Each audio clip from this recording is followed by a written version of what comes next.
Hi, good afternoon. It's Dave. I'm Rob. From Manor Park Classics, and Buddy, of course. Hello, mate. And we're here to do our weekly walk around. We've had another busy week, haven't we, Rob? Yeah, loads in. Loads of stuff in. More stuff to come, so we don't know quite how we're going to do it, because, of course, the sale is a week on Friday. So we won't do the weekly walk around next week. That will be done by a certain Mr. Steve Berry, who's a lot more entertaining than me, that's for sure. So we'll start off here. We've got this, it's just come into us, we haven't got all the information on the system for this one yet, but it's I think it's a 1980, on a W anyway, Honda Goldwing. This bike originally was supplied by Honda UK to the company called Vetta, who bought it to fit with the luggage and the screen and the touring screen and everything on this. And it was a display bike at the bike show in either 79 or 80 or somewhere around about there when it was brand new. So it was originally imported from Holland or Germany or somewhere like that, because you couldn't get one in the UK. Vetta bought it, fitted it out with all the kit, and there it is. Probably quite a unique bike, that, I would think, because at the time Goldwings didn't have all the stuff on them as they do now. So that is quite a unique bike, really. Does run, needs an MOT because I don't think it's registered historic. But yeah, that'll be coming up. All the details will go on the system about that one. Next to that, again, quite a unique bike. Do you know much about this one, Rob? This is a 2004. No, but it definitely reminds me of a 90s, 60s Volkswagen Beetle. It's painted like one. It's a Vulcan VN 800, but obviously it's been heavily customised because the Vulcans don't really look like this normally. I think it looks like it's got some kind of pillion seat that can be fitted on the back here. Obviously had the back end chopped off it, 2004 and an 04. Got some nice slash pipes on it and some wrapped pipes, very current, very sort of in vogue with some of these type of bikes. Been heavily customised. Somebody's wanting. Still done pretty nice. Frame looks really clean. Done 32,000 miles. Yeah, it's just something a bit different. It's nice to see things that are a bit different, and that one certainly is. So if that's the sort of thing that catches your eye, then it's in the next sale. Lovely bike, this one next to it. 1961 BSA A10. But I think this one's been changed a bit, hasn't it, Rob? Yeah, I think back in the day they did like a bit of a gold star replica. Right. And I think this is one that's sort of been put like that, really. It's all running and riding. Pretty bike, that. Ready to go, yeah. Good nice looking bike, thing. That. Lovely, that. Showing 32,000 miles on the clock, and as fresh as a daisy, really, isn't it? Very clean, really nice, this one. Someone's done a really good job with that. Good chrome work on there. Yeah. So, yeah. Nice Very nice. So, good one, that. Next to that, something that floats my boat a bit, YZ125. This, I believe, is the 1LX model from 1986. It's the pre-Evolution model because it's got the right way up forks rather than the upside downs. This one's been gone right through. If it has some fuel in it, it's been totally drained of fuel. It's absolutely had a ground-up rebuild. It's in stunning condition, really, for a motocross bike. Somebody's done a really good job of it. Yeah, and, chatted with the vendor when he dropped it off, and too scared to get it dirty. Yeah, he said he's ridden it once, and it's just like, no, enough. I can't race that. But a great bike in its day, really, and had a really, really good job done to it to bring it back up to date. So pretty bike, that. And I would imagine, in the right hands, that would be quite a fearsome machine, really. Okay, so moving on, we've got a 1979 Moto Morini 3.5. We have had a few of these in over the years. This one obviously is, it's a bit of a doer-upper, really. It's a bit of a project bike, isn't it? But it'll do for somebody if you want a project to start with somewhere. It looks to be complete. Looks to me to be pretty original, really. Doesn't look like it's had a lot of faffing about with, so... Yeah, I think so. There's a tax disc on there from 2015, so that's an indication of when it was last ridden, don't know. Used. But it's all there. And they're quite rare, those, as well. They're quite rare. Next to that, we've got a 1938 BSA Model 21 Sports, as it says on the front mudguard here. And somebody has done a lot of work to this one.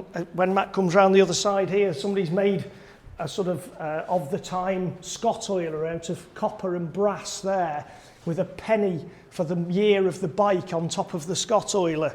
Yeah, it is pretty special, this one. You can tell someone that's owned this has really really loved it. Yeah. For the Scott oiler replica. Yes. Or what it was based on. tax disc holder, the horn, the horn. There is some nice bits.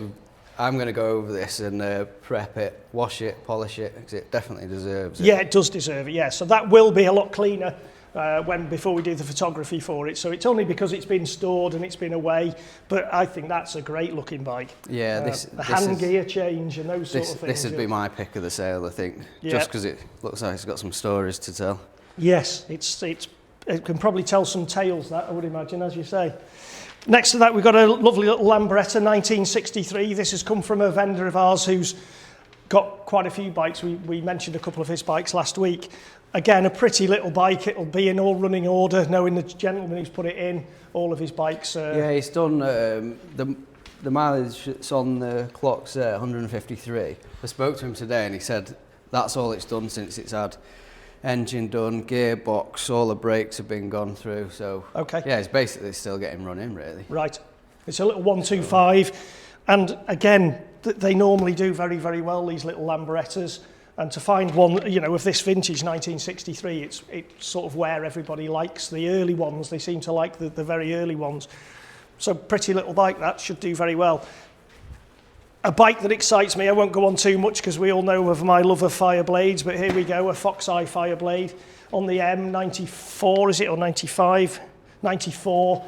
This bike has done 9,206 miles, and it's beautiful. The only thing I can see that's been changed on this bike is it has got stainless steel exhaust headers, so that if you can see them through there, which is unusual to put the rest of the system on, and then it's got a standard pipe on the end. We have got the original headers here, so if you wanted to put it... Still in good condition, yeah. They're not rusty and gone all horrible, so they've been changed for a while, I would say. But apart from that, oh yeah, and it's got a rear hugger. Apart from that, it looks to be pretty original to me, and 9,000 miles warranted by the vendor. Looks like it's 9,000 miles. A very, very pretty bike. Yeah, that. I was looking online at these, and the red top tank, they don't seem to come up as often as a lot of the other ones. So yeah, it's funny how colours change, and even within model years, different variations of them. But that's a good-looking bike, as is the one next to it, Honda CB650. Again, when you go online, you can't find many 650s. They all seem to be 550s, 750s, 900s, even the 404s. That's a 1980, on the V, showing 50,000 miles, and is a lovely bike, real pretty clean bike. I think it's going to need a battery, this one. When we turn it over, it seems to run the battery down before it'll start the bike. But it turns over and seems to spin up okay, but just hasn't quite got enough life. We'll see if we can charge it up. It's definitely been pampered everywhere else. So yes, it has. Immaculate. All the frame, there's no cable rub on the frame. All looks, nice bit of kit. It is, yeah. So that's a handsome bike, that, and takes me back to the days when my brother's mates used to turn up on stuff like this at my house. Another Kawasaki Custom. Yeah. It's a KZ 550 or 500, this one. KZ 500 that's been obviously heavily customised, but in a way it still looks really... Yeah, it does, it looks good. Just looks the paintwork's lovely on it, that pearlescent paint, and on the back fender and what have you. TVR-esque. Yes, colour. Yeah, it is. And the alloy and all that has all been polished up, and it's all done to a very good standard, really. Yeah, I don't think the vendor's really used it much, more just sort of keep him busy. Yeah, it seems to have been polished more than ridden over the last 5 or 6 years, doesn't it, looking at the paperwork. But again, another good looking bike. You want something a bit different, then there you go. There you go. Lovely bike, this one. You don't see these very often. 1974 Kawasaki 750. This is the H2B Mach IV, and as Matt pans round it, you will see this bike's had a lot of work done to it to get it to that standard. Yeah, it's all been set up on a rolling road for them pipes and the sort of air filter set up, so there's no messing about, just jump on it and go. I heard it running yesterday. I bet that sounds good, doesn't it? Yeah, it was pretty good. It smelled nice too. Yes, yeah. You can't beat that smell of Castrol R if that's what it's got in it, but yeah, we've all grown up with a bit of that going through our nostrils. And you can't beat it. But yeah, what a pretty bike that is. Realistically, does not need a penny spending on it, does it? It's just in superb condition. And I think the gentleman's given some bits and pieces there for it, hasn't he? Spare plugs. Spare plugs and a few bits and pieces and what have you. Battery and... But yeah, what a pretty bike, showing 17,000 miles on the clock. And that you'd be made up going to a bike meet on that. The biggest problem with going to a bike meet on this is everybody would be all over it. Yeah, you're going to talk to everyone. You're going to talk your head off. Yeah. So yeah. Other end of the scale, little 2006 Suzuki GN125. Little learner bike for somebody. The bike runs. The gentleman started it up when it came here. Starts off the button. Does need an MOT, but I don't know, looking round it doesn't look to be a huge amount wrong with it. Hasn't been MOT'd for a little while, so it might need the brakes freeing off or something like that. But starts, I pushed it in, so it doesn't need a lot of work doing to it. For somebody who wants a little 125 to run around on, learn on, just pass your CBT before you do your Mod 1 or whatever. I've actually had a GM. You've had a GM, there you go. Yeah. Great little bike. So yeah, it's just a little bit of fun, no reserve. It's, a little cheap bike for someone. Another quite interesting bike next to that, a Buell. Now, this one is quite different in some ways. This is the XB9SX Lightning City X.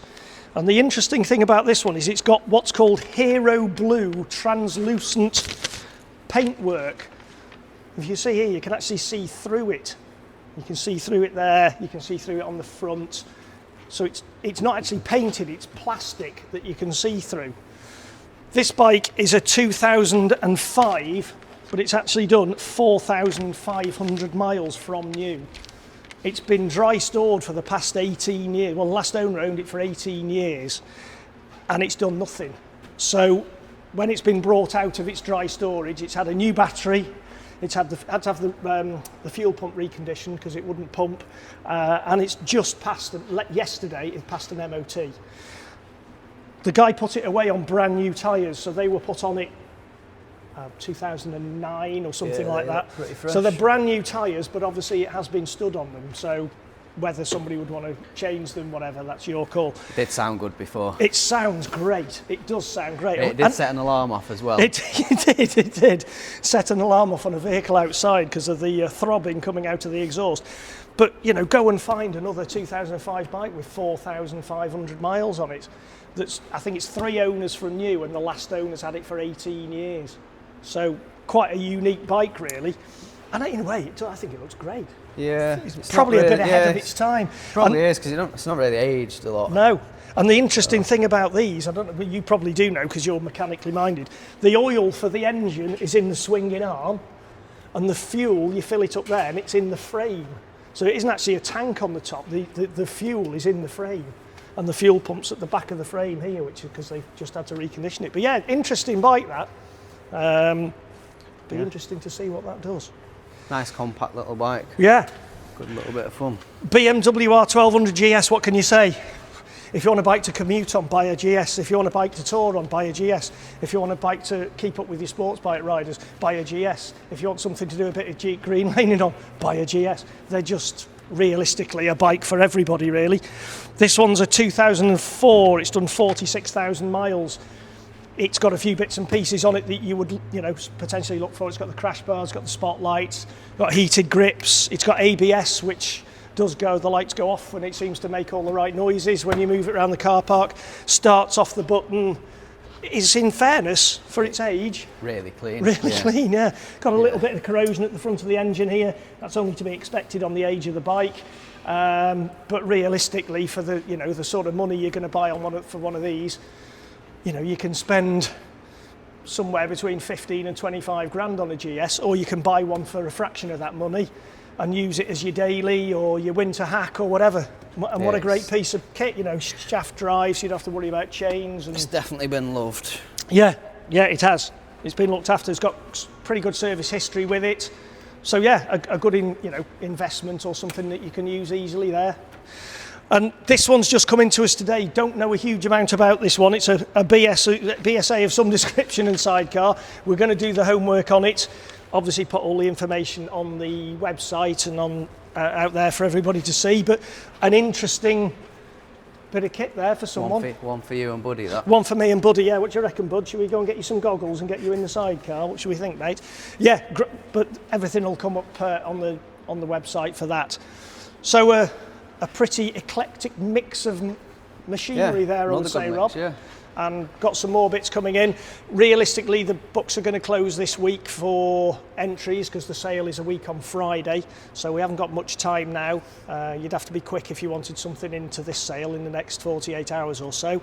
So everything's going online for the sale on the 5th of December.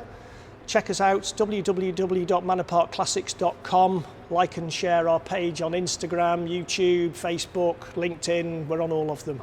Anything you need to know, get in touch with me, Rob or John in the office. We'd be happy to answer your queries, and we look forward to seeing you. Thanks very much.